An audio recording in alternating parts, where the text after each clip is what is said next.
Yes, people, welcome back. Team Talk TV, episode 65. We've got a lot to talk about today, but before we do all of that, it's four of us on the show today. We didn't play today, we played yesterday, so I'm going to introduce you guys. It'll be nice. Dan, welcome back. How you doing, bro? Yeah, I'm good, thank you. I'm very good. How are you? I bet you are, Dan. I bet you. No, I'm all right, Dan. Obviously, healthy, all of that stuff. Yeah, Coach, how are you, bro? Good, man. Good. Make sure you check out Coach's book in the description below, Asset and Liabilities. Very important book. Anyways, and lastly, EB, how you doing, bro? Yeah, I'm not bad. Good day. Yes, good day. yes. Yeah. So we'll come on to you straight away, Ibs, as we've just seen Arsenal beat Leeds United by 4-2. A Pierre-Emerick Aubameyang hat-trick. Remember him? Yep, he came back finally and scored a hat-trick. It was 4-0. Leeds gave a little bit of a scare in the end. Nah, I'm joking. I mean, they did well after 4-0, but very comfortable for Arsenal. Very impressive. Ibs, just come straight into it. Quick recap of the game. What do you think? It was a good performance, especially the first half. I thought Arsenal pressed well, so they didn't really allow Leeds to play at the back. So the keeper probably had, I think someone highlighted, I think it might have been Dan, that their keeper had the most touches. So that means that Arsenal pressed well from the front. And it meant that Leeds couldn't play their football, which is what they like to do. So we restricted them to long balls. And Leeds ain't the tallest team, especially on their wide side. So if we could win it back, especially higher up the pitch, then we had the opportunities to go at them. And you can see that from Aubameyang's first goal and the way Saka won the first penalty, then VAR, chooked it off, and then he won the second penalty. It just showed how, if we play in more intensely like that, you're more likely to get positive results. So it's a good performance. 3 points, that's what it matters. We're on the first page of the Premier League table now. And Aubameyang got a hat-trick, which is good for him.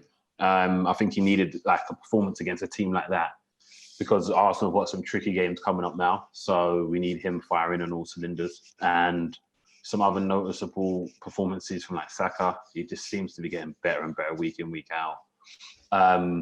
The 2 goals conceded ain't great. I'd prefer the clean sheet, but it's Arsenal, if I'm honest. But for me, all around, just good performance. Just one of those solid performances that we need before Benfica on Thursday. Yeah. I think I got to say, what a delightful player Bukayo Saka is. What an incredible talent.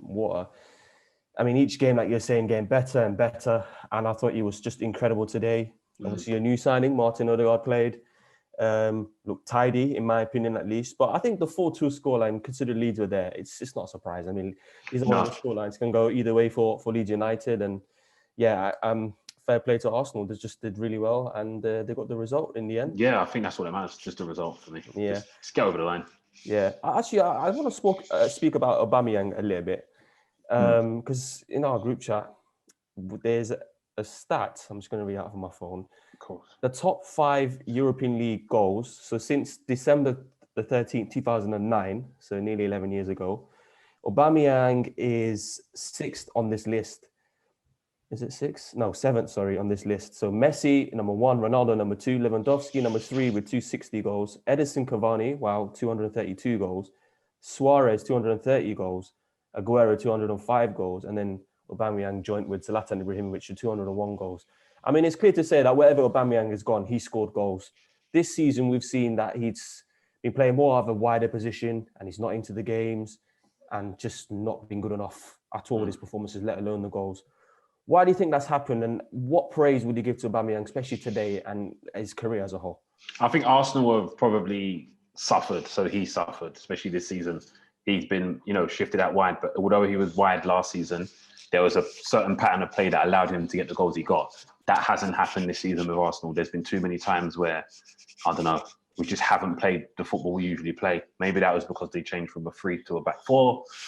Not getting the certain players in the game, too many formation changes and too many players in and out of form. So that's probably affected him, but I'm hoping that now he can kick on. Personally, I think for him to be in that group of players shows that he is a top striker. And it also proves that wherever he's gone, he's bagged goals, because a lot of those players have played at big clubs their whole life. He hasn't, besides Arsenal. You could say Dortmund are a big club, but they're a big club in Germany, not a big club. For me, he's done that at clubs and banged a lot of goals. That proves that he's a very, very good striker. It's just, he probably wishes he had a lot more titles to go next to that. If we're being honest, he probably hasn't got the titles the others have got. But I feel like his praise is really good, and I just hope he can kick on. He can catch. I think it's Edison Cavani who's on like 2-3-2. I'm sure he could overtake him if I'm honest. I think the rest are probably a bit out of reach. But if he stays with consistency for the next 3-4 seasons, he can hit that. If you said 11 years, it's pretty much like 18 to 19 goals a season. That's really good for a return for a striker. So I think I'm happy to have him as our number one striker. For me, I've got to say form is temporary, class is permanent. And that's probably the best way I want to describe Aubameyang, who's been incredible wherever he's gone. I don't want to upset the Arsenal fans slightly. I didn't understand why he signed a new contract. I felt like he could have gone somewhere to really boost another club playing at a high level than Arsenal at the moment. But he signed a new contract. Obviously seems like he's happy to stay in London and for the big wages, of course, captain. So, fair props to him as well. Before we quickly talk a little bit about Leeds, just a minute or two. You've got Benfica next in the Europa League and then City. Yeah. Do you fancy your chances in the Europa League? Well, it's really strange, actually, in Europe. I mean, games will be playing at neutral venues.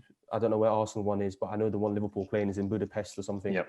Do you fancy your chances there and City game coming up? I mean, we've got Benfica. I believe the Benfica game is in the Stadio Olimpico, so I believe we're in Italy. I don't get the whole Europe, changing teams to play elsewhere. I think it's quite stupid. I believe the Man United game can't be played in Spain, but then there's a Norwegian team who will have to have their game moved to Spain. So there's a bit of confusion on why it's going the way it is. I think we should beat Benfica. I'd prefer if it was all over one leg, personally. But I think we can beat them on our day. We can beat a lot of teams. So I'm going into that game quite confident. And I believe we're the away team, so it'd be good to get some away goals. Man City, I expect us to get turned over, if I'm honest, the way they're playing.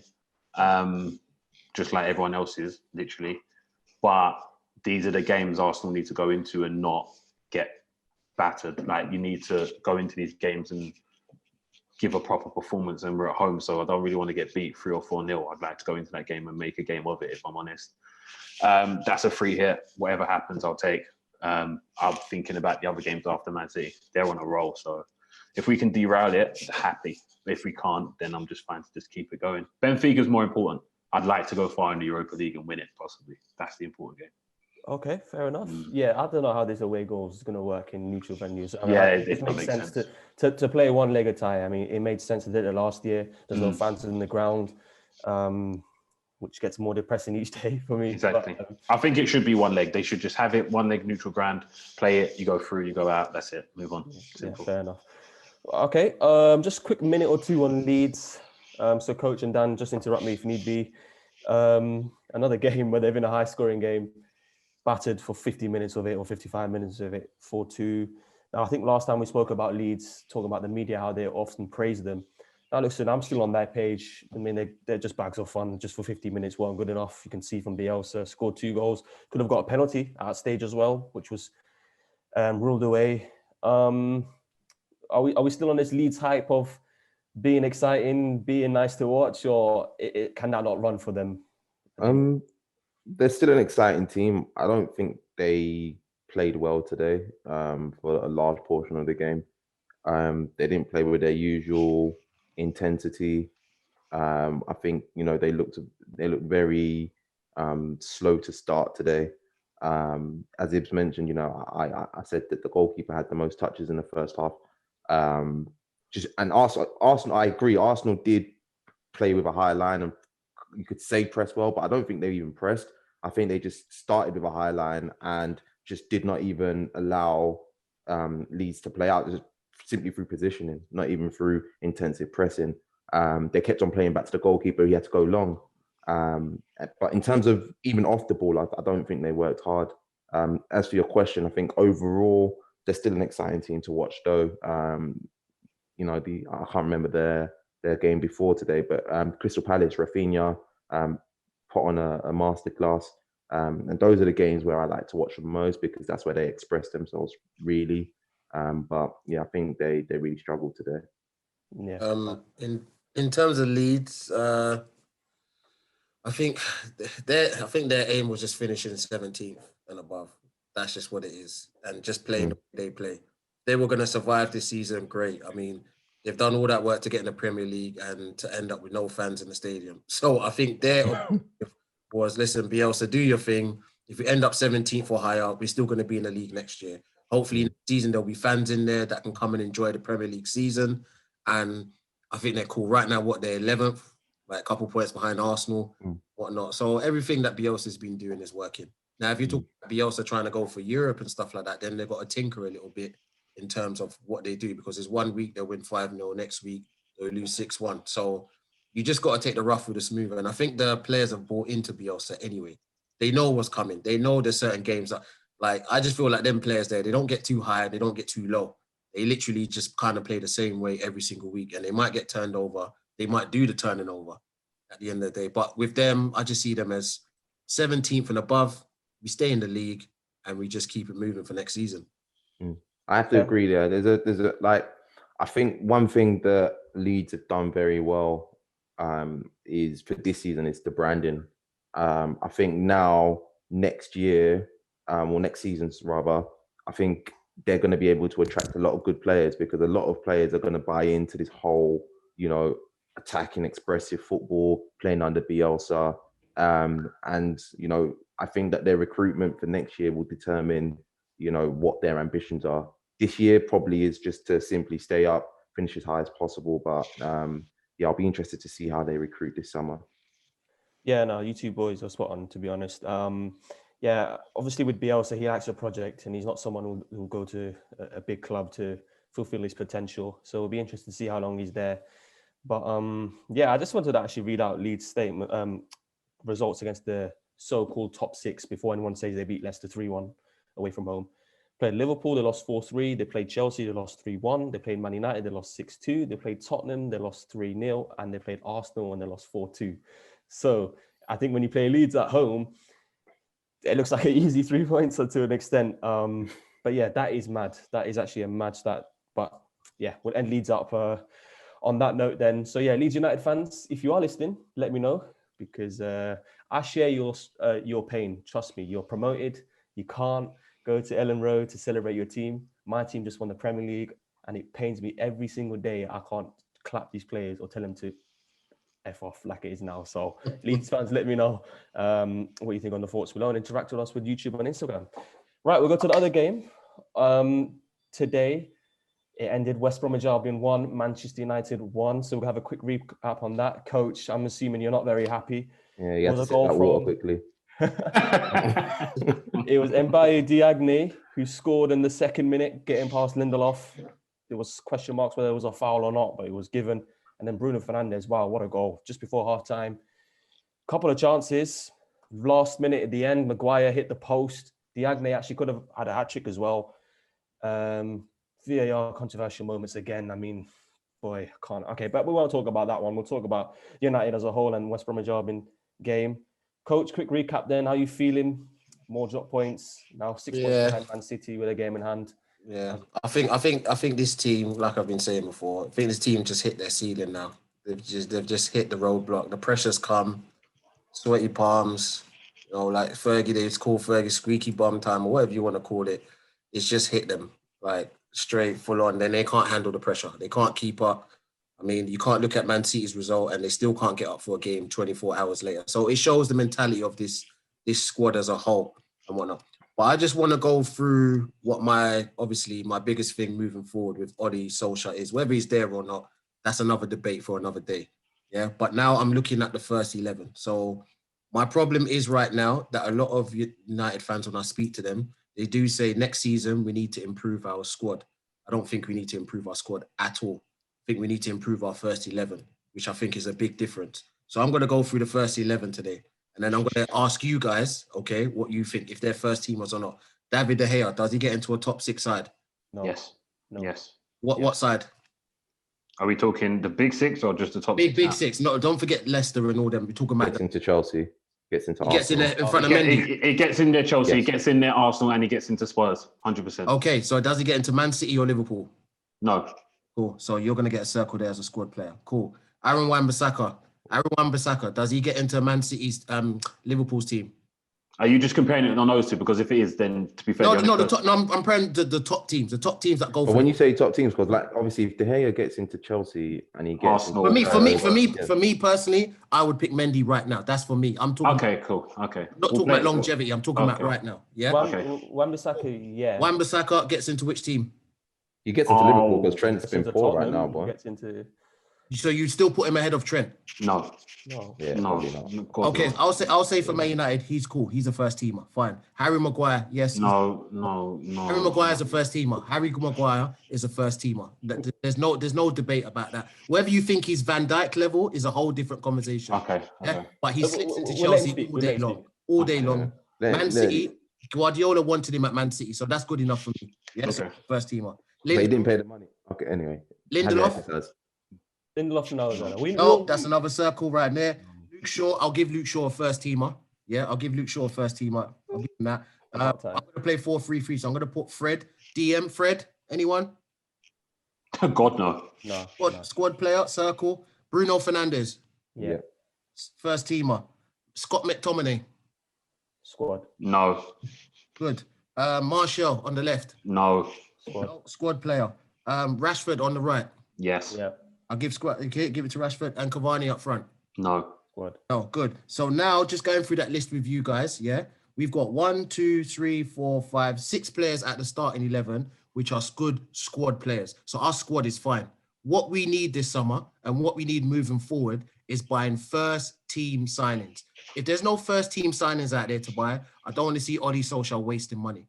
We need players to come in and improve our first team. We're the only team in the top 6 for me that have not improved our first team. And this is where we've hit the brick wall. And Sheffield United was the first brick, and everything is it's gone AWOL to me. So right now, the West Brom draw, the Sheffield United defeat, it's not a surprise to me. This team is not mentally strong, and that's what it comes down to. They're not mentally strong, because what confuses me, going back to Ole Solskjaer, he said a few weeks ago when he was top of the league, we're not in the title race. Now he said today in his interview, we're not going to just settle for second spot. So what spot are you going to settle for? Because you ain't getting first. So what spot are you settling for? So this confusing sort of mentality that's going on in United, it clearly starts with the manager. Are you in the title race or you're not in the title race? And it feeds into the players. So just going back to your point, Shahab, about this game, it's not really about this game for me. I just think this team mentally has hit a brick wall. And we need to go forward, hopefully, once the season's finished, and get players that can improve our first team. That's what I feel. Right.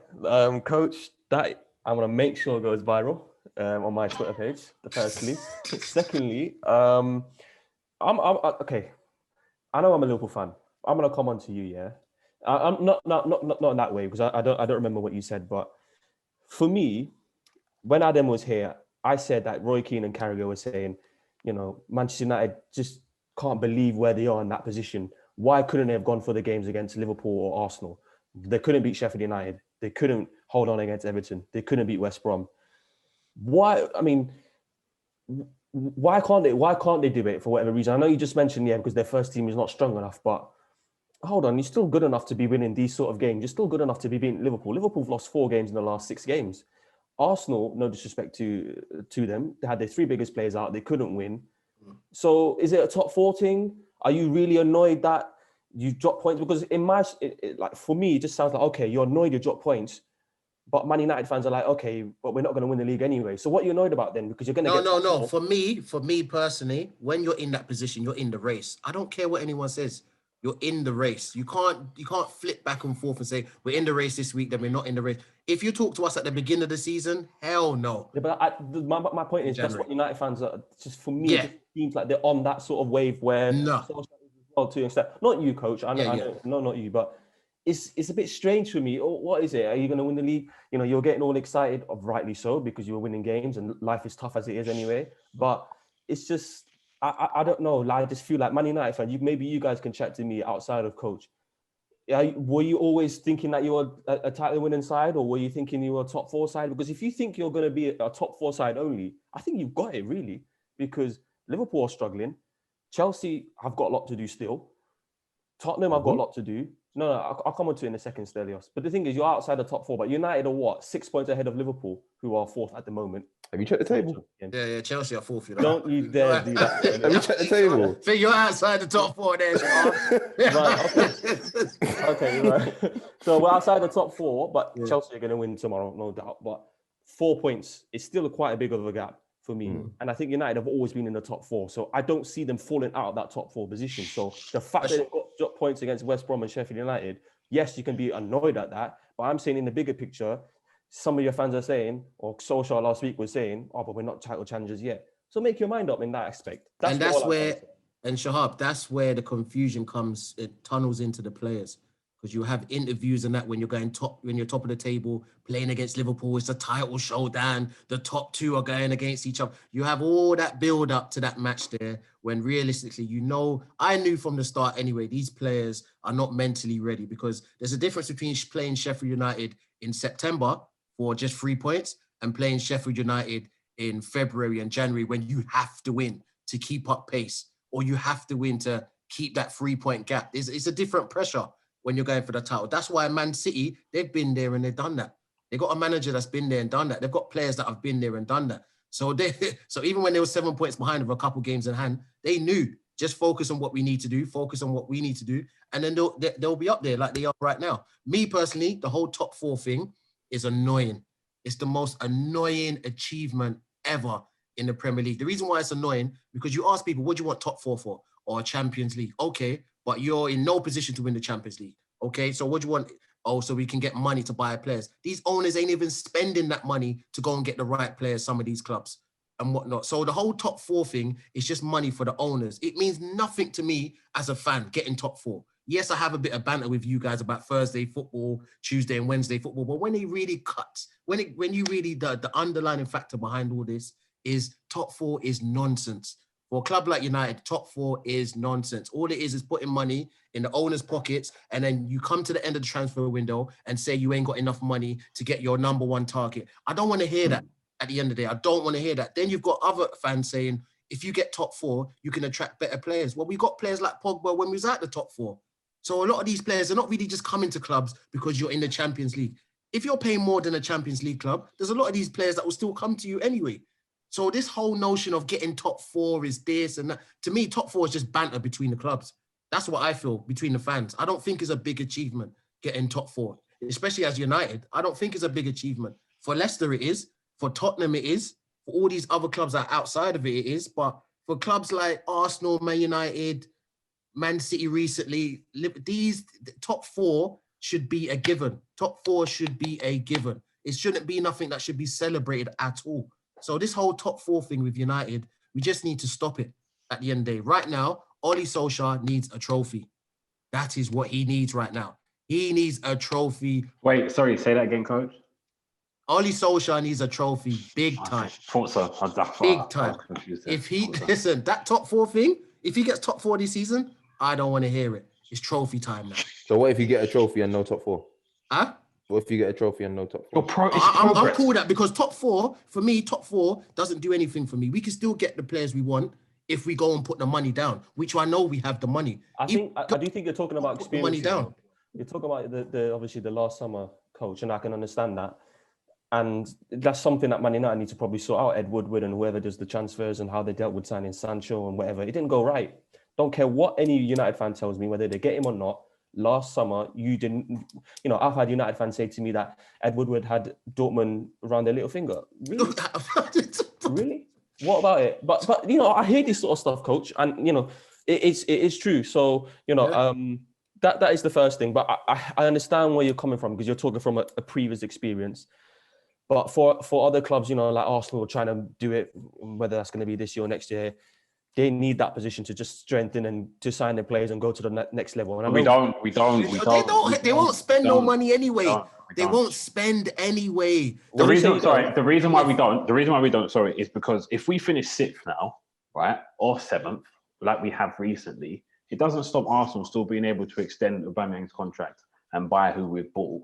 Like Arsenal might be a bad example, but no. But what I'm trying to say is, by winning trophies, it breeds success. Now, if Leicester now get top 4, but Rodgers wins no FA Cup, which I'd like them to win it personally, then he's done a good season. If they then go out in the group stage, what's it for? It's nothing. Yeah. It's legit nothing for me anyway. But if they're not in the Europa, which they are, but then they go on and win it, and then they're in the Champions League next season, great season. It's about winning trophies. But top 4, we finished 4th. We're in Champions League. But United went out in the group stage. United went out to the Turkish team in the group stage. They should never have gone out. Never have gone out. So let me ask you, Go on. Winning trophies breeds success, yeah. Arsenal won the FA Cup. What success has it bred? Arsenal. More trophies, G. Let me speak as a neutral, Ibs. Let me speak as a neutral. I've got my answer for that. No, I've got my answer for you. For me, I'm saying for me, that right there, yeah. You know how many Tottenham fans would love to switch with Arsenal right now and Arteta have his first trophy? For me, Arteta's a better manager than Ole Solskjaer anyway. But I've seen a change in those Arsenal players since they won that FA Cup. I've seen a change. Oh, really? Yeah, I've seen a change. Okay. I've seen a change. Can I answer to Dan's question there, yeah? You said what's it breed? It breeds success. You've got to understand that an owner needs to spend money. But if we're still winning trophies, we are still doing good. So Tottenham are going out there because they have Harry Kane, they're winning all this. But what have they got? But Ibs, I hear where Dan is coming from. Sorry. No, I hear what you're saying, but Arsenal are nowhere near challenging. Like, but the thing is, you won 4 FA Cup spot. They've not actually pushed you forward to anywhere. No, of course. Anywhere. It's the next step Arsenal have to do. And listen, we haven't seen I'm that. sorry to interrupt. I'm sorry. Look, I've let everyone speak for a while now, yeah? Okay. The reality is, the reason why top 4 is important, yeah, is because, one, it keeps you competitive in the sense that you're now... You know that you're not that far behind the top 2 or the top 1. But where are United though? Where are United with that? Okay, where are United? Okay, where are United? Yeah, fair enough. If United didn't get into the Champions League, yeah, who did they sign this season? Cavani. I doubt they would have signed Cavani. Cavani would not have joined, not even for the money. And Cavani has won you how many games this season? Yeah. I mean, Tellez obviously hasn't really been important. But what I'm saying is there are certain players who will not join your club if you're not in the Champions League. G, that was back in the day, not now. You know, United are the second biggest club in the world, G. You think come on, man. Okay. But when we're talking about top players that you're talking about fixing your starting 11, how are you looking to address your starting 11 problem if you're not in the Champions League? Because what I'm trying to say, the top four thing is overblown for me. I'm not saying it's not important. I'm saying it's overblown. Coach, I think it's overblown. And then you're going to get your top talent. It doesn't work like that. There's literally some players that, listen, if a top 4 club offer me this and you offering me that, and you've got some sort of project going on, which United do, they will go to United. And those are certain players, and those are players that will come for the check and not because they are winners. Okay, so I'll give you an example. I'll give you an example. Champions League team. I'll give you an example. If United don't get top 4, but they put the money down for Grealish, do you think Grealish will come? Grealish, yes, because Grealish isn't playing in the Champions League at the moment. Okay, so what I'm trying to say is that once again, not all players that was going to improve our first 11 is playing for all these top clubs. That's my whole point. Okay. There is a market. There is a market of players. So some players. I get that. But let me someone like Sancho, yeah. Okay. Someone like Sancho. So do you think Sancho joins if you're not in Champions League? Of course he joins if we put the money down. Wait, even though Sancho last summer said, "I'm waiting to see if United get top 4." Listen. You see with these players, yeah, when they're coming out and speaking in public and this, that. Do you really think Sancho's coming out in public saying, "I'm waiting to see if United get top 4 and then I'm going to decide"? All them personal terms with his agents and stuff like that, that's all sorted. Is United, are you going to put the money down? This is what Dortmund are saying. Dortmund are telling United, listen, he's not going for less than 120. So unless you put 120 down, it doesn't matter what personal terms you have with him. He's not coming to you. But personal terms were done. It was dusted. We just Dan, do you think Chelsea get Werner and Havertz if you finish? Werner, we signed. If you had finished 5th Europa League, do you think? Yeah, but we signed. That's the thing. We signed them before the end of the season. All of them. We signed Ziyech and Werner. We signed them before. Okay, but before you knew you had Champions League, yeah. Before you had Champions League. Yes. Okay, would Kai have come? Would Kai have come if you'd finished in Europa League? Kai? No, I don't think so. He may not have. He may have gone to Bayern. Yeah, he may have gone Bayern. Come on, he was coming to you anyway. No. It wasn't. I'm just going to wrap it up quickly because we run out of time. Yeah, just on that Chelsea one. I think at the time when you signed Ziyech and Pulisic and was it someone else? No, it was Ziyech and Werner. Werner, yeah, Signed him- okay. Yeah, Yeah. signed him before the season. But done. that time, I think Chelsea were third or fourth. They just had started to lose a few games. They were never looking like they were falling out of the top four. So I think back then you were thinking, yeah, Chelsea, they'll be able to get these sort of players. But I do think, where I'm going to disagree with you guys, and if Chelsea weren't in the Champions League, I don't think they would have got those players. Because like you said, you got Havertz. Chelsea weren't guaranteed Champions League. They weren't. No, but they were third or guaranteed. fourth. Yeah, we were very comfortable. We were very comfortable when we signed Werner. Did you guys see the table at the end of the season? Yeah, at the That's end not of the comfortable. season. No, I know, but back then they were like third and Yeah, like this was before we had that Barron. But now you're changing the narrative. You said if you're not in Champions League, do you think these players are going to join you? Yes, there's certain players. Okay, now before you've confirmed you're in the Champions League. Okay, now do you know know what? what? Falling out. That's what. Okay, anyway. Yeah, but do you know what I think the difference is? Yeah. So Werner, we signed towards the end of the season when top four looked a little bit more realistic for us. Yeah. Now with Werner, even with Havertz, even if we signed Havertz without getting Champions League, you have to understand the reason why it's different with them, man, is because they are pretty much very young players. They are young players, and the Chelsea project is based on young players. It's a long-term project. So for them to join, they're joining a long-term project. It's different. There's nothing long-term about Chelsea, mate. Okay, well, I'm telling you. Okay, so if you look at their, obviously I know it's press, but their whole reason was, okay, we like the idea of Lampard being there and bringing through young players, and we want to be playing in that new project. That's been the whole almost gimmick for us to attract players at the moment. Ziyech was a signing made on. It wasn't based on Champions League. I can tell you that because that was a signing made in the January transfer window, but we delayed it to the end of the season. So, but in my opinion, I know there's certain players that would potentially not be joining us if we didn't get Champions League. Thiago Silva, for example, who's been our best centre back. But we'll wrap it up on there. That actually done. But yeah, it was definitely. I'm with Dan personally. So, anyways, is this a matter of opinion? So on YouTube and on Instagram, guys, let us know, man. Is it a trophy thing or is it a top four thing? Are United title challenges? Are they top four challenges? Am I right? Is coach right? Are we both wrong? I just want to say one thing quickly before we move on to City and Tottenham. Gary Neville. Now, people say that he rattles me, and a lot of my mates are going to say that he rattles me. Gary Neville has been, every time Liverpool concede or lose, he's onto us, right? And he puts out a funny video all this time. And I know he's not really coach. He's not that sort of type of fan, and that's fine. And this is football, and banter's fine and whatever.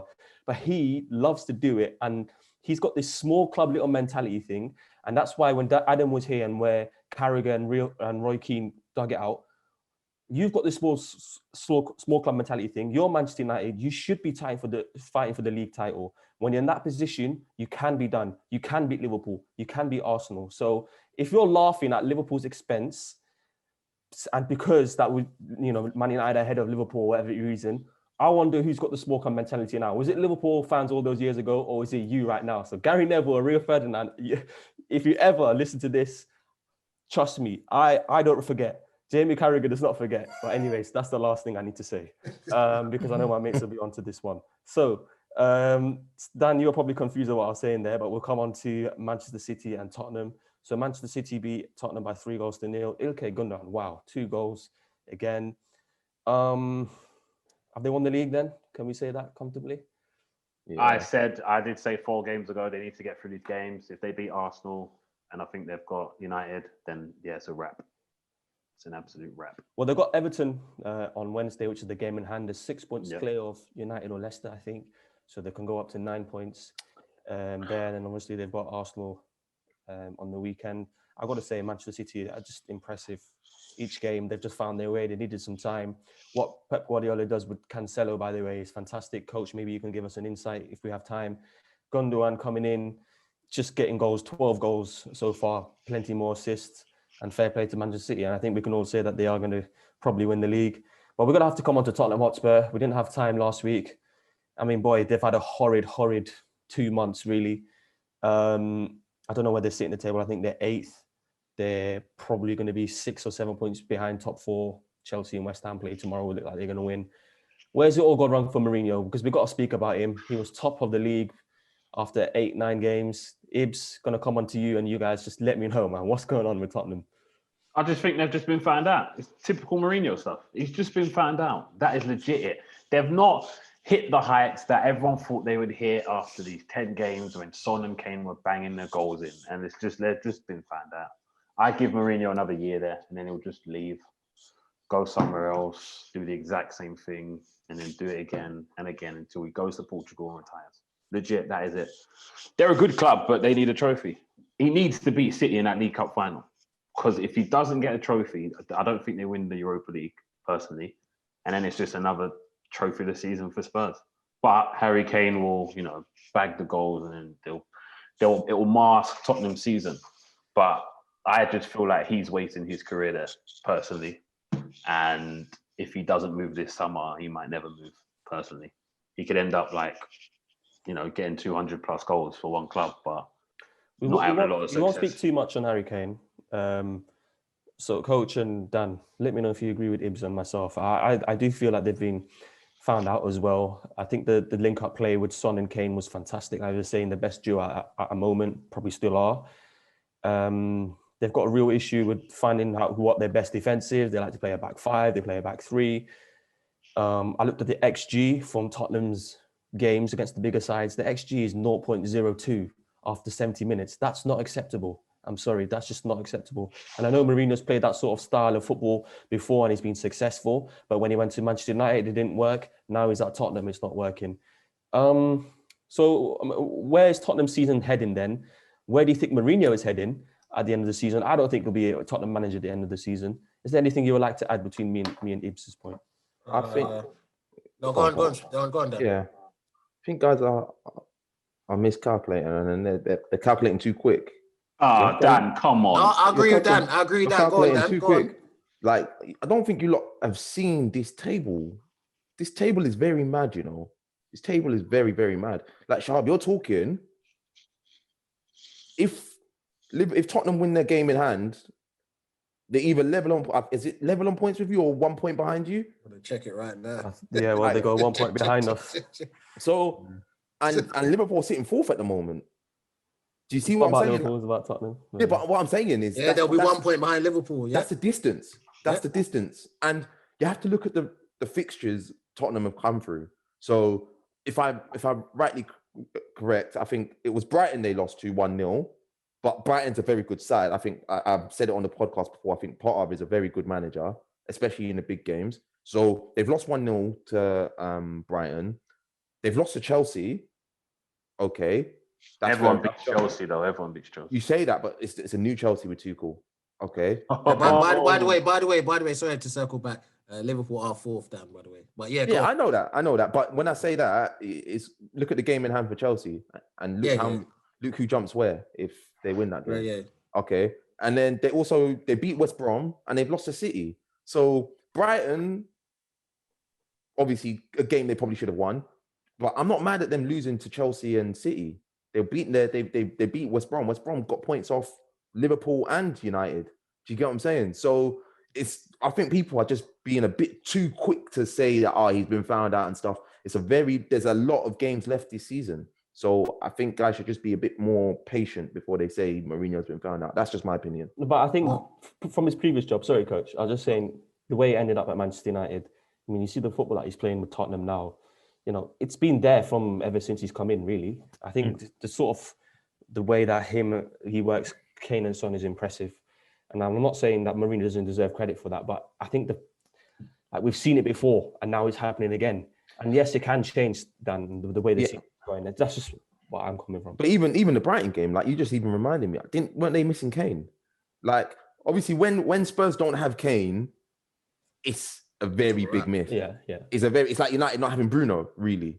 Kane was there. Kane was there yesterday, and Kane was there midweek when they went out. Oh, yeah, and Kane against Man City, bro. Okay, but what happened in midweek? What happened midweek? And Kane came on. He didn't start. But they didn't win. This is my point. But I know it's an FA Cup game. He should have. Again, they need trophies. That's a game they should have won. But the League Cup is a good opportunity. They're in the final of the League Cup. Yeah, that's my point. It's a good opportunity. Good opportunity for them to get a trophy. They do need it. But they're still in Europe. God. Yeah, they're still in Europe. They're still in for the top 4 race, whether it's important or not. Like, do you get what I'm saying? I just think that guys are a bit too quick to say, rule out Spurs, because you know what Spurs can do. Like, especially you've seen it with Mourinho sides before. They'll just go on a 6, 7, 8 game win streak. Do you get what I'm saying? With Kane and Son scoring all the goals. So yeah, man, that's just my opinion. Yeah, I think with Spurs, everyone knows on here that I'm a big Mourinho fan, and I always will be, because to me, I think Mourinho represents a lot of fans where he's not an ex-footballer. He's had to come from the bottom to make it to where he is, and he's been very successful.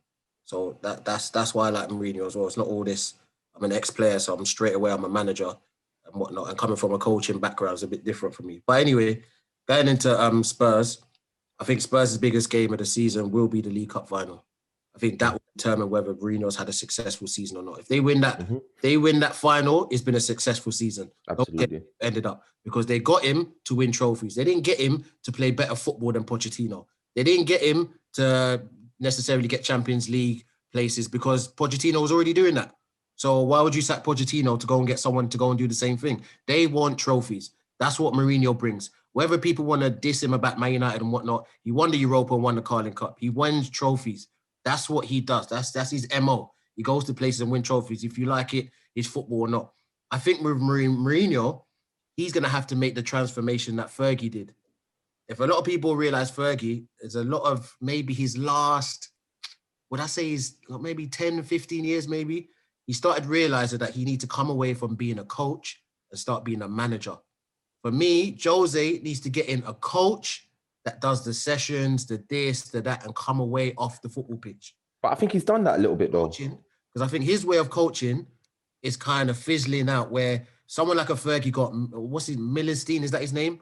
Millerstein and all these other coaches. And Carlos Queiroz as well. Yeah, well, Fergie was just on the side. Carlos Queiroz, all these guys, they were doing the bulk of the coaching. They were bringing the bulk of the ideas and whatnot. Fergie was still the boss. He still made the big decisions, but he weren't out there coaching. And I think Mourinho is going to come to a certain point where he's going to have to tuck in that pride and say, listen, I can't be on the coaching pitch all the time to doing this, and this, because there's a new age of player coming through. And the new age of player is very different to the Drogbas, the Damien Duffs, the Robins. Those guys had big mentalities. The players nowadays, sorry to say, they've got very soft mentalities. So they always need an arm around their shoulder. So therefore, if you're in that generation, I feel Mourinho needs to get in a coach where he can now become a manager and manage situations and deal with people's psyche, because that's what he's got. That he's got Sacramento. That's the yeah, thing. Sacramento. I think Sacramento's a very good coach. He's a good coach. He's a good coach, but you know Sacramento right now is learning on the job. But Mourinho still does the bulk of the coaching. You can clearly still see he still does. He's still on that training pitch doing the bulk of the coaching. So, what's his name? Sacramento. He said. Yeah, Sacramento. He will come in and do bits and pieces. But even when you watch the All or Nothing, Mourinho's out there on the pitch and whatnot. There's difference between the coach and the manager. So I think he has to transform himself in the future, in the near future, to be more of a manager than a coach. But in terms of Spurs this season, if he wins the Carling Cup, no one can't say anything to him. Now, if he loses, like what Ibs is saying, I think the clock might be ticking on him next year. The clock will be ticking, because you can't play the football that he plays certain times and not produce and not win trophies. It's not going to work. It's not a recipe for success. So I agree. But the thing is, the only thing I can actually see is him geeing up those boys to be nasty in that final, win it 1-0, and that's it, go home. But they ain't going to outplay City. 100%. And if he does it, it's good. But I feel like Spurs need a trophy. I've been banging it for years. They need that trophy, because if they don't, players will start to think, I can't do this anymore. Of course. If I see Lamella on grass in that final, like, my days. They'll win. I think they'll win. Can I say something? The only reason I say that, Dan, is because he's going to tell them boys, you have to go out there and be nasty. It can't be like that game yesterday. He's going to go out there and be nasty. Højbjerg will be times 100. It's going to be nasty. If Lamella starts that final, they will lose. I hope they do. But you know the weird thing about it, that game, if you watch it in depth, Tottenham got into some really good positions, behind Man City's midfield. It's just they couldn't make that final decision. Like they would, like Ndombele, Højbjerg, and who else is in there? Lamella. Mora. I think Mora was in there. Mora started.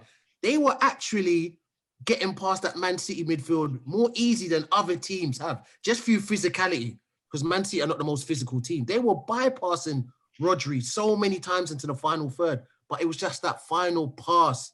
And the thing about it with City, once you turn over that ball, it's a wrap.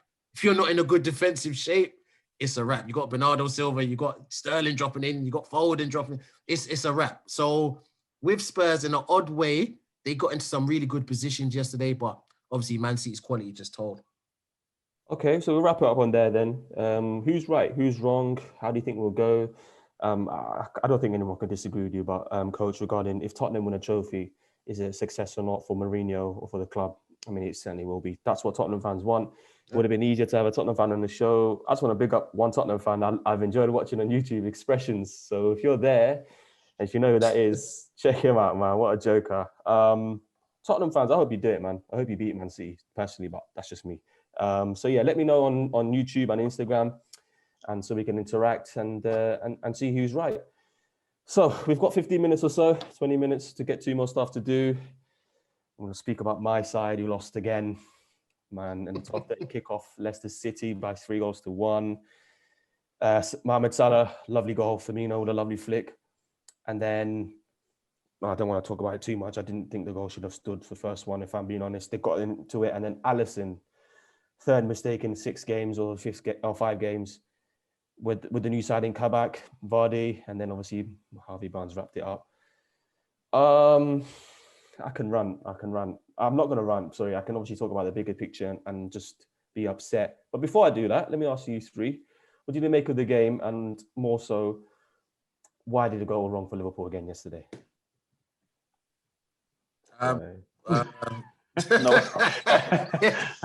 Listen, I from what I saw, it was just a mad 7 minutes, man. That's just what it was at the end of the day. Liverpool playing all right. They're doing what they need to do. The first goal, I'm just very confused with the rules and this. And listen, once they start drawing those lines like crayons, I'm just all over the place. So whatever they decide, they decide. But after that, I mean, the second goal, I mean, I'm still trying to wonder what Alisson was thinking. That's what I was trying to. I don't know if he misjudged the flight of the ball when he was thinking. I just don't know. I have no clue. But with Liverpool, Shahab, I need to ask you: was there any point of buying those centre backs you bought? Like, was there any point? As in, like, are they centre backs that are going to come in and improve your team? Because the Kabak kid, I'm not seeing nothing, and the other guy you bought from Preston, I'm guessing he's not that great. He's not fit. So, if you can answer that for me. Yeah, of course. But wait, sorry, Sharp, before you get on. The reason why I have to sort of agree with what you're saying, Coach, but not agree is because I thought Liverpool played brilliant yesterday. I thought they camped Leicester in their half and they played quite good football. It is a mad 7 minutes, but Liverpool are probably not in the mindset to be putting away teams right now. So if you're only 1-0 up and it's going away, stuff starts to creep in your head where, oh man, we ain't knocked this team off. And Leicester are a good side. I think Liverpool are right now at a moment where they're not putting teams away anymore. And 1-0 for them is like 4-2 for Arsenal. You're just shaky. That you don't know what's really going to happen. So I just thought Alisson's moments of madness is just there. That's just, you just rule it out as that, is it? But I just don't think Liverpool have got the mindset right now where they're killing teams off, and that's probably affecting them. I think to answer you, Coach, we needed to get centre back. We can't be playing Fabinho and Henderson from now to the end of the season. Simple. We got. Are they any worse than them 2 guys you bought? Right, though? I'll speak about the guys now. Firstly, our owners not backing Klopp early is a disgrace. It's just poor mismanagement. Simple. We need to get that straight, because I spoke to someone yesterday who actually knows a bit about the club. He said that they balance the books anyways. And we know how clubs are run. We know how Arsenal, United and Liverpool are run with the American owners. They want to make sure that they're just level. And Liverpool done that with the loan fees. So it's even more confusing ever since, not even when Van Dijk was injured, when Gomez got injured 2 weeks later, for us to not sign the big centre-back that we need for at the end of the season is shocking. It's a poor mismanagement. But having said that, Liverpool wanted Kabak in the summer. They didn't get him. They decided to go with Fabinho as the 4th choice. But Fabinho has ultimately become the 1st choice because of the injuries that's happened. The second one, look, Liverpool are tight, and they went to the Championship and decided to go in their analytical system and their scouting and whatever, and they're seeing that Ben Davies is probably the best that they can possibly get with a £2 million budget. It's not good enough. It's not good enough. So, Coach, I understand why you're asking me that question, but we need it because we need bodies. We can't be playing Fabinho and Henderson together. We can't be having a centre-back with Henderson and Nat Phillips together. We are really missing Fabinho and Henderson in the middle. That's simple. That's facts. We spoke about it last week, Coach. You said it was facts. We all agree. But do you play those new boys as a pair? Then now you bought them. You have to. You have to. We have to, but I don't see him doing that though. I don't either. I think see him doing it. I see him playing Kabak and Fabinho as a centre back pairing because Fabinho was ultimately the fourth choice centre back after obviously the three, and he's done a good job, and I think he can do the job there. Not just for the season. In the summer, where Liverpool perhaps can probably sell the likes of Shaqiri, Origi, and Nat Phillips to get and earn their money to sign a centre back, that's what's probably going to happen. Now, I'm just going to talk about Liverpool as a whole. I've seen this before. Don't get it twisted. Coach, you said I was spoiled for 3 years. Maybe you're right to an extent. You are. Yeah. But everything's just going wrong for us to an extent. We've got the injuries. I think to an extent we defended as well as we can, but we can't score goals. We cannot score goals. I spoke about it after the Man City game. Firmino's performance has dried up. Mane's not on form. We don't know what our best midfield is. He's taken Curtis Jones off again. Why? I can't understand it. Our depth is not at the level, so not Man City, it's not at the level of Chelsea and Manchester United. Let me get that straight up real right now. Same as Tottenham. The drop-off between Mane to Origi is crazy. Origi gave me the best nights of my life. I don't care. When you do that and then can't push on, that's a problem. The level, the drop-off between Liverpool's front three to what it is now with Shaqiri and Origi and Minamino and Ox, it's huge. Let me get it real. It's huge. Now, the presence of Henderson and Fabinho not being in the midfield, that is another issue as well. In terms of the game yesterday, Coach, you are right. 7 minutes of pure capitulation. Alisson, who is the reason why we are where we are right now, 3 massive mad moments, or 4 even. The Burnley game when we lost, obviously, our home record, and Chelsea keep their record, which Dan will be happy about. The 2 mistakes against Manchester City, and obviously yesterday as well. 4 mad moments. And like I was saying, I can't get my head around it to why we're not doing well in the final third. And I can't get the head around why Alisson is making those mistakes. Sometimes I'm thinking maybe he's not used to the centre-backs in front of him, where he's had Van Dijk and Gomez together with him for such a while, and Matip and whatever. Maybe that is the reason, but I don't want to use that as an excuse into why Alisson made those mistakes. Now, Liverpool in the top 4 race. Let's get it simple. Liverpool won't be 4th tomorrow. West Ham and Chelsea will go above them. How it's come to that situation is mad. It's crazy this season.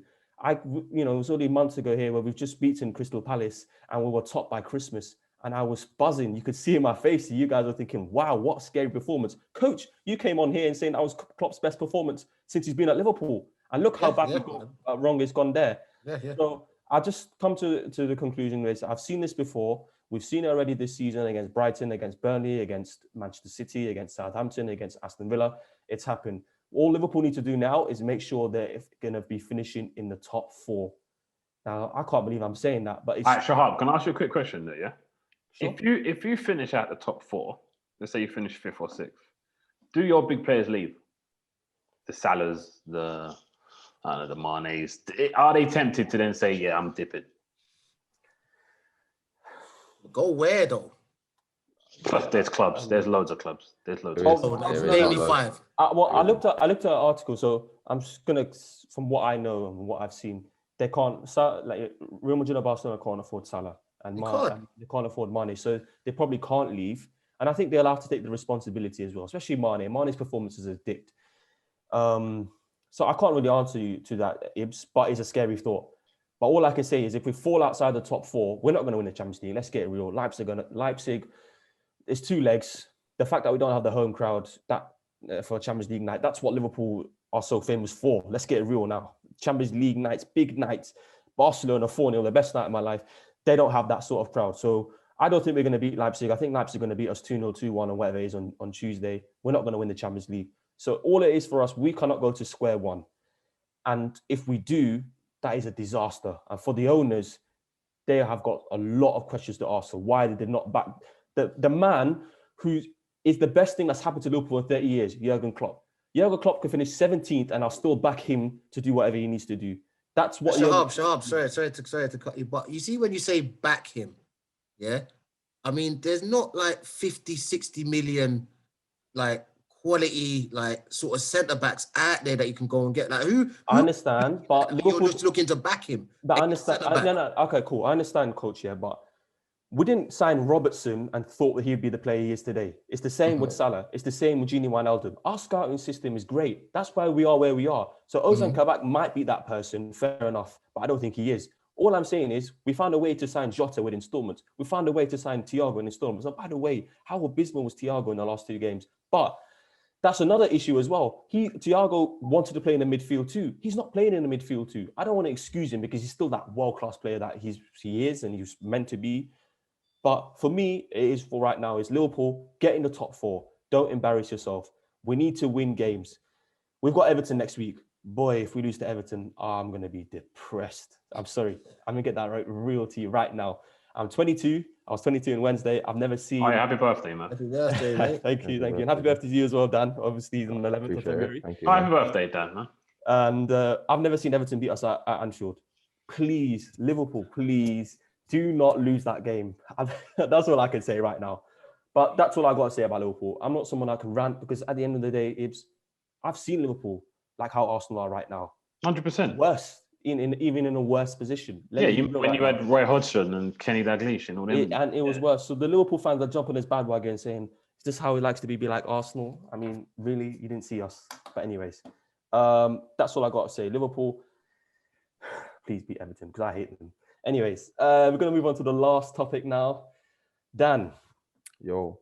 So Chelsea, I've appointed Thomas Tuchel. The bell end. Won 3 games out of 4, if I'm being correct. The massive bell end. Yeah, man. The massive bell end. Boy, I hate that guy, man. Dan, you've been messaging me on Instagram, yeah, after Lampard got sacked. And straight away, I think when you beat Burnley 2-0.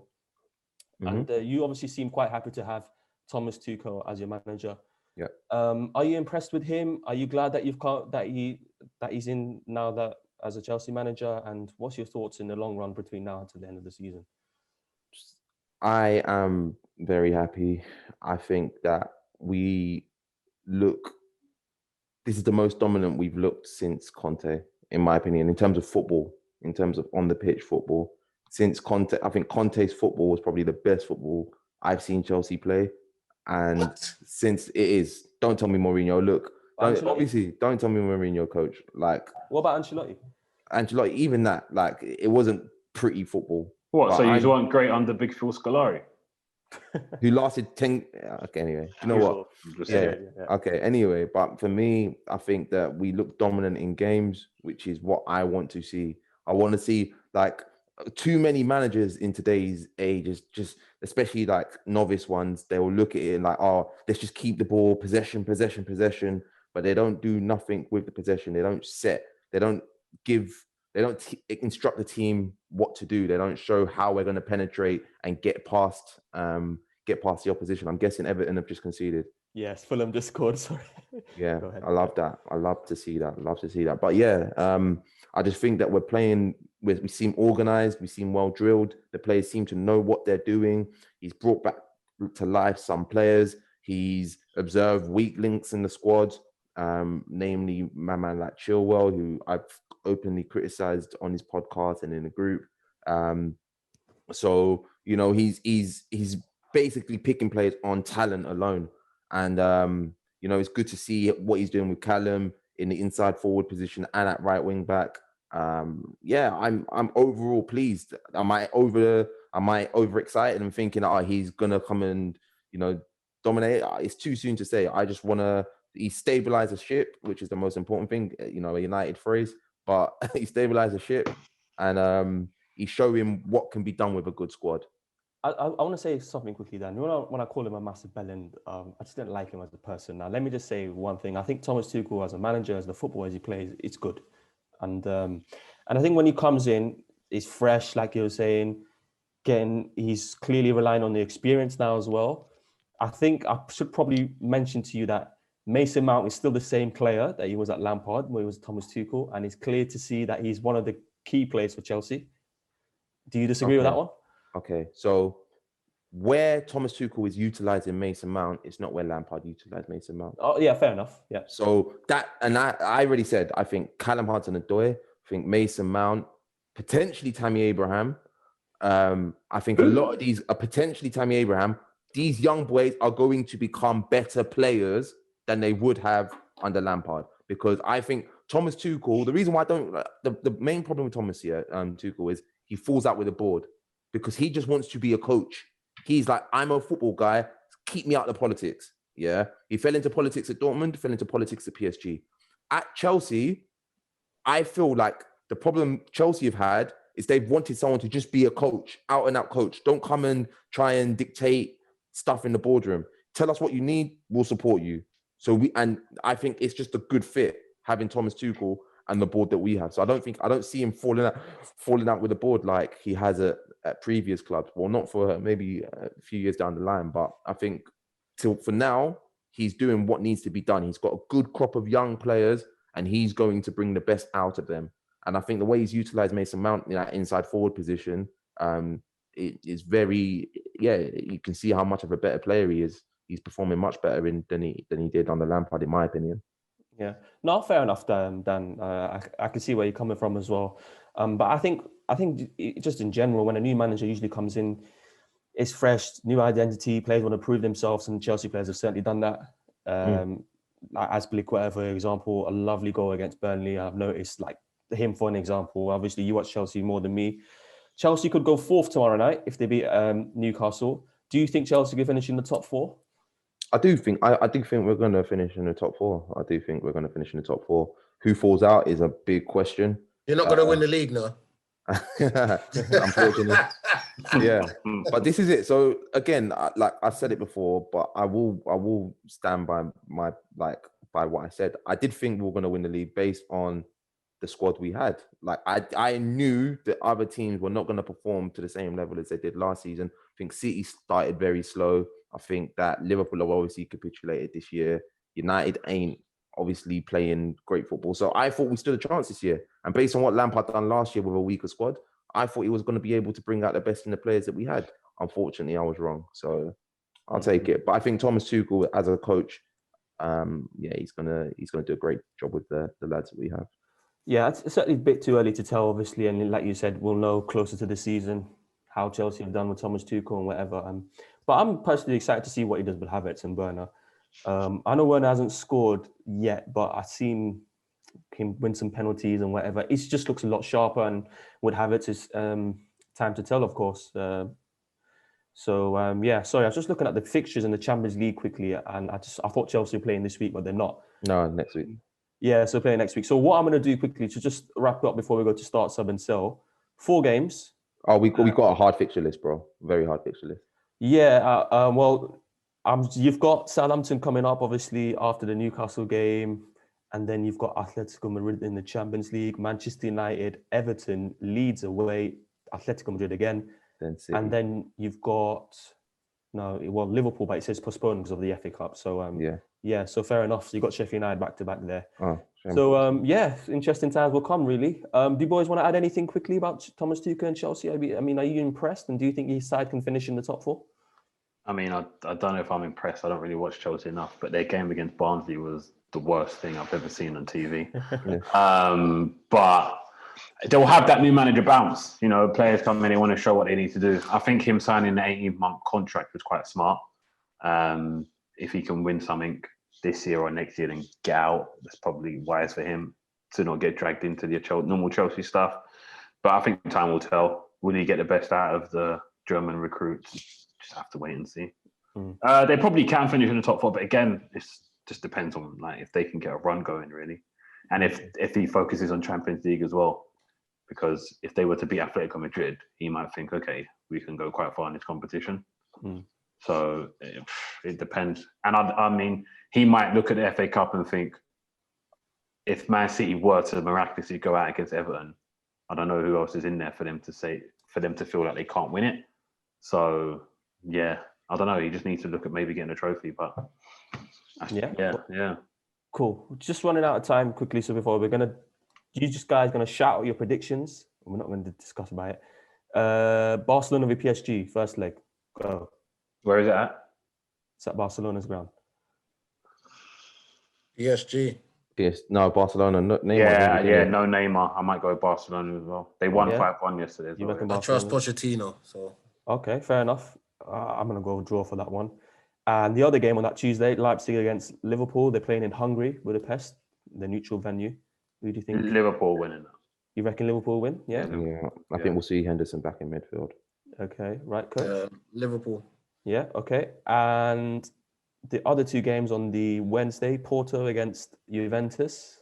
Juventus. Yeah, I think we'll probably all agree with that. And this one's an interesting one. Sevilla v Dortmund.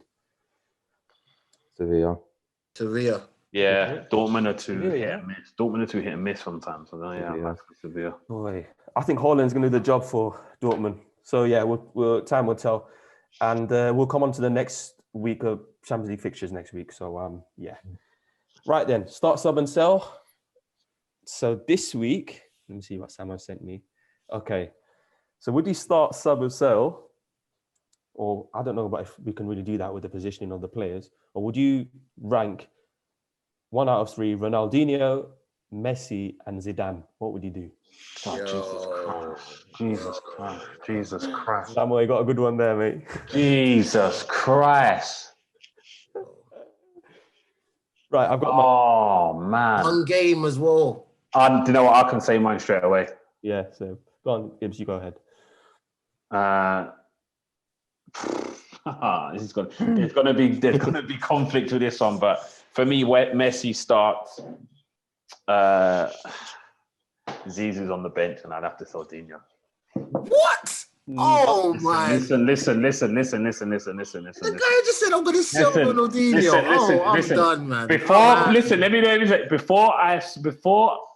I saw Messi live at the Nou Camp, Zidane for me was the greatest footballer ever, and for me, he's second to Messi.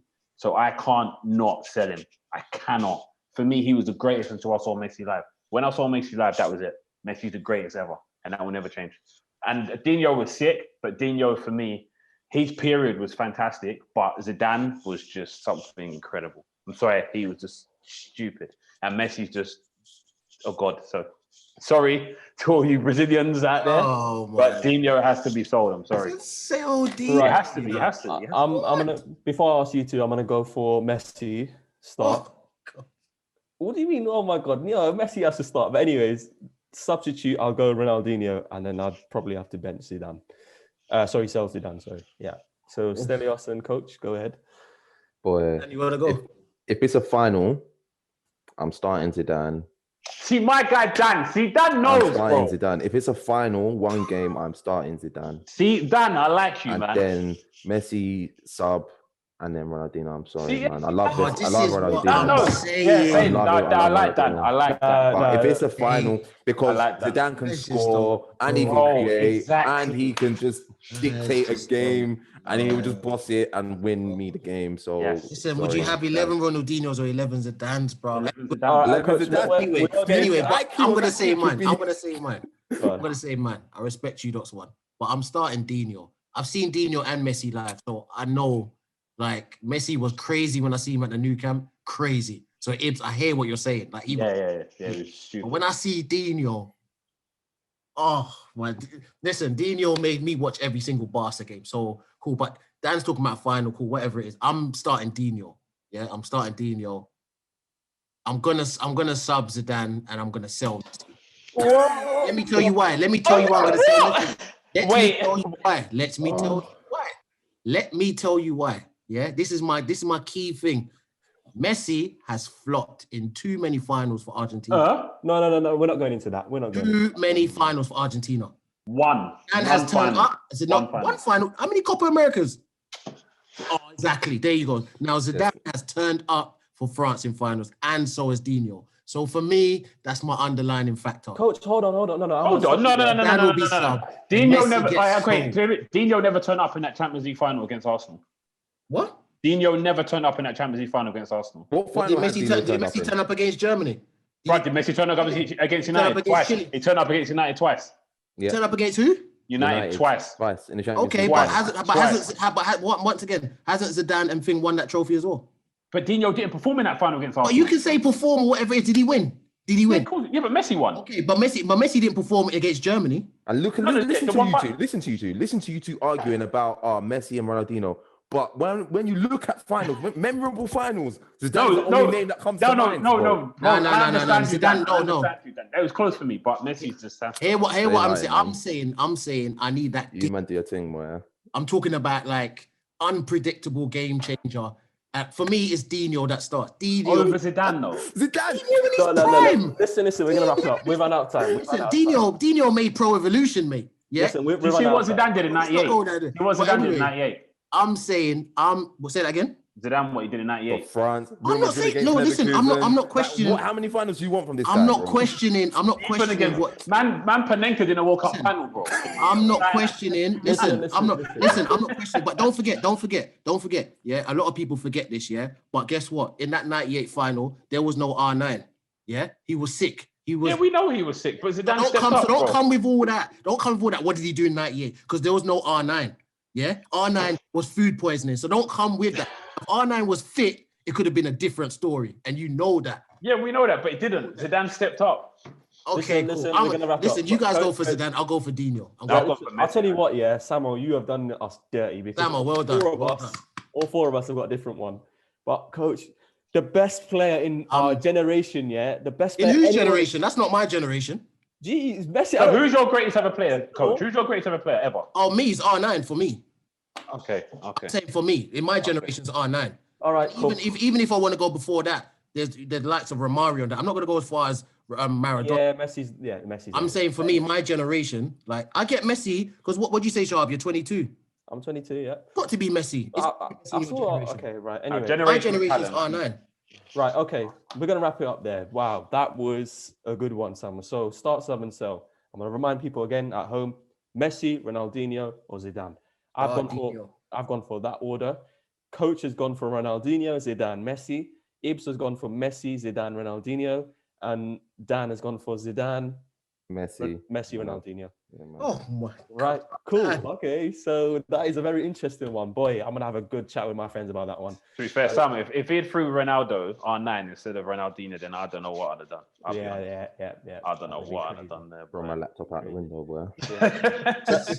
But anyways, we're gonna wrap it up now. It's been a long show, 1 hour, 10 minutes or so. Thanks for all of you guys for listening, regular listeners, new listening, staying with us. We've talked about obviously Arsenal v Leeds, Leeds United, and we've talked about Manchester United. Coach has talked about the squad. We've talked about top four or a trophy. We've talked about the progression of Manchester United. Is it small club mentality? Ole Gunnar Solskjaer?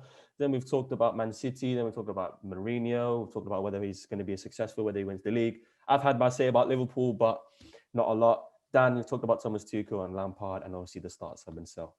So, guys, make sure you subscribe to Team Talk TV. Interact with us on YouTube and on Instagram. Dan, great having you on the show. Coach Ibs, as always. And we're going to be back real soon. And make sure you subscribe to check out all the content. Brilliant.